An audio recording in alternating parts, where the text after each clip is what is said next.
into the details, the mechanics of actually planning and executing a project.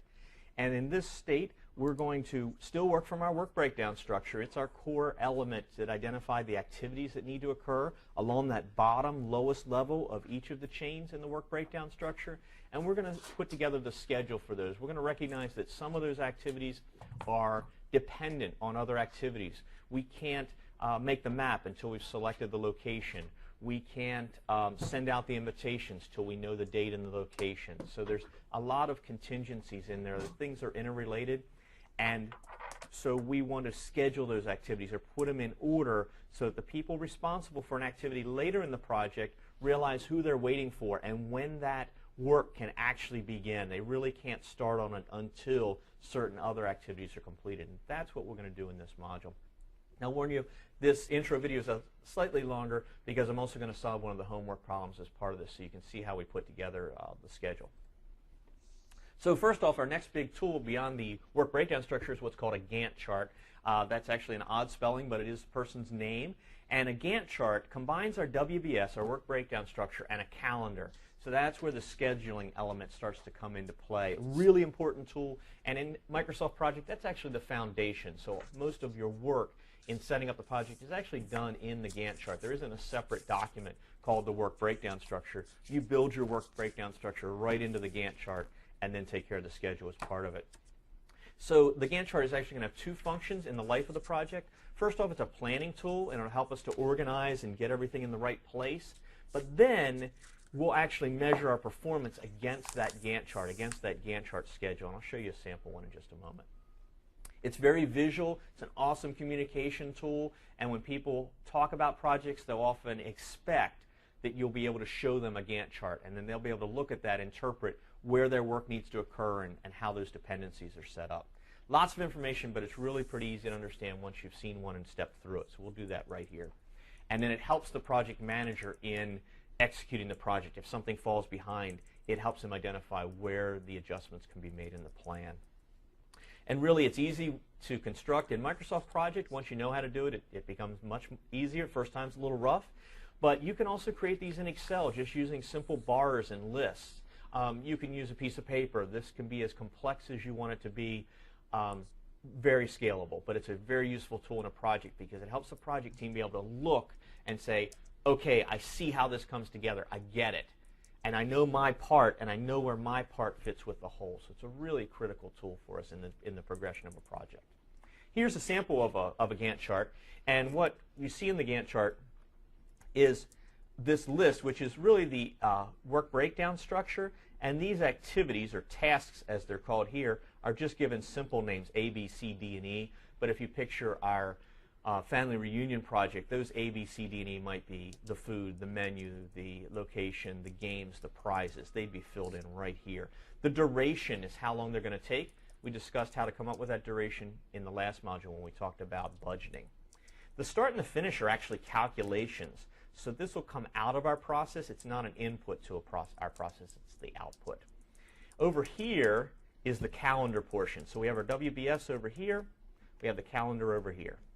And as you may have noticed already in Microsoft Project, that can be set to days, weeks, months, quarters, years. You can set that for whatever you want. But the key element in any Gantt chart is activity A was right here. And activity A, the bar, represents when it will occur. And it looks like it starts on Friday. Looks like January maybe 18th, something like that. It starts, and it'll be finished by February 3rd, 4th, 5th. Looks like February 6th. Oh, that's February 5th. I can see over there on the dates. But these bars represent when the work will occur. And the arrows tell us that after that work occurs, this one can occur. And this is when it'll occur. So if I'm out here and I'm assigned to this activity, then I know it's not going to start until mid-February. So this calendar helps me see when my work is going to occur. Very useful tool. And then the other item that will happen, we won't be able to see it here. Let me clean this up a little bit, give myself a little bit better room to work, is as work then is completed, we'll have another bar show up. And then as we show amount completed, this activity, that's its plan, its budget. This is what's actually been completed. when that activity is completely done, we'll have a double bar underneath of it, and we'll know that one's finished, and we're moving on to the next one. So really useful tool, not only for planning, but for ongoing monitoring of project progression. The other tool we're going to use is a network diagram. Again, in Microsoft Project, once you create your work breakdown structure in the Gantt chart, it automatically creates this network diagram. It's a graphical representation of the project plan. The Gantt chart was as well. This, in many ways, is simpler yet. And it identifies, though, its focus is not the calendar, it's the sequence. Those arrows that we saw in the Gantt chart are going to be represented here in the network diagram. And as a person who's responsible for an activity in the project, it will be easier for me to see exactly where my activity occurs and whose activities occur before me. Who am I dependent on? So it's sequential relationships. We call those predecessors and successors. That means what activity goes on before me, what activity goes on after me. So who's waiting on me and who am I waiting on in order to do my work?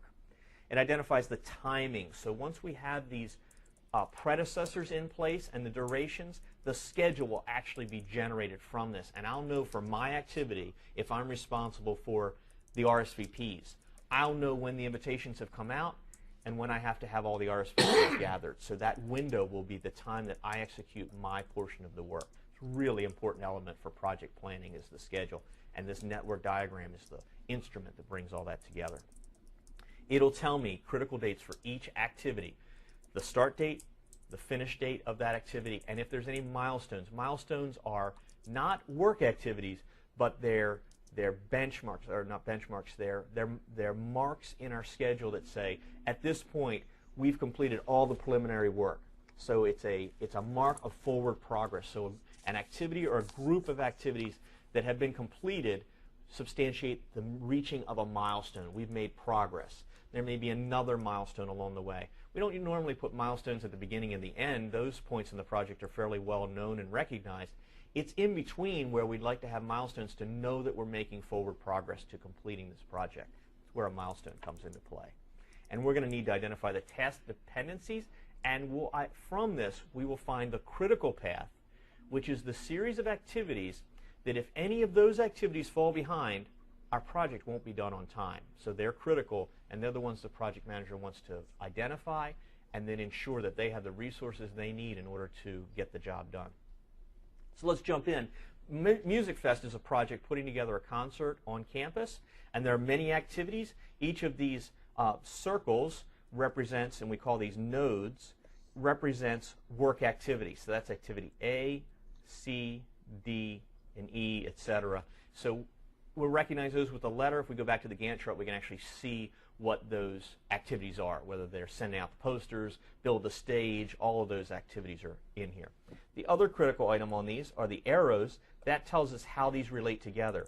So we cannot work on E until A is finished. There's an arrow leading into it.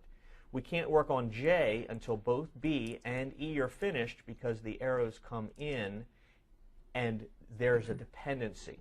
So these arrows become very, very important in how the project comes together and when each of these activities can occur.